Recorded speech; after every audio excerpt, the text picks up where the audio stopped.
দিয়ে আইসক্রিম। তারপর আমি নারকেলগুলো 6টার মধ্যে ভাগ করে দিয়ে দিব। তারপর আইসক্রিমগুলো এখানে ঢেলে দিব। এখন আমি দিতে চলেছি।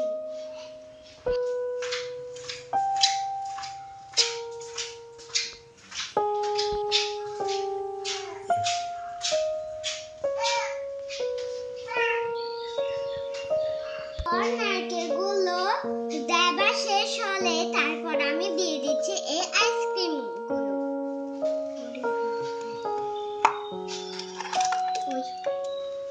দিতেও পারতেছি না।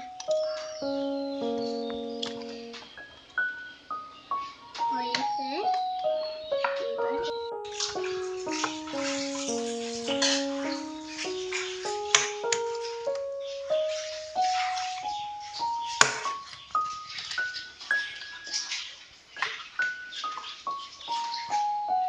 এখন আমার পুরোপুরি এগুলো দেওয়া শেষ হয়েছে। এবার আমার হাতে যেটা দেখতে পাচ্ছেন এটা হলো আইসক্রিমের কাঠি। এবার আমি আইসক্রিমের কাঠিগুলো দিয়ে ফেলতেছি। আপনারা তো দেখতেছেন।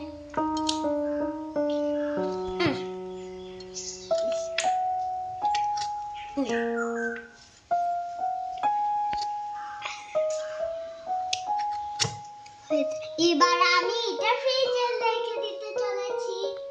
গাইস, এখন আমি এটা খুলতে চলেছি। এই তো খুলে ফেলছি। এবার আমি এটা এখানে দিয়ে দিচ্ছি। একটু পর এটা ঠান্ডা হয়ে যাবে। গাইস, আমি যে আইসক্রিমটা বানাইছিলাম সেটা যে আমি এখানে রেখেছিলাম ফ্রিজে, সেটা এখন আমি নিব।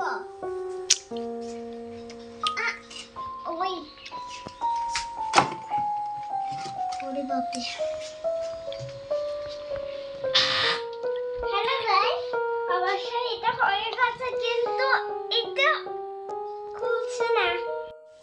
হ্যালো গাইস, এবার আমার আইসক্রিমটা রেডি।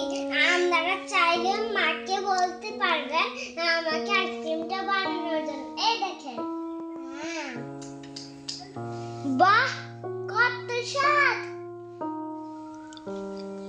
আমার তো বিশ্বাসই হচ্ছে না আমি যে এই আইসক্রিমটা ঘরে খাচ্ছি। এতদিন তো আমি বাইরের আইসক্রিম খেতাম। এতদিন তো আমি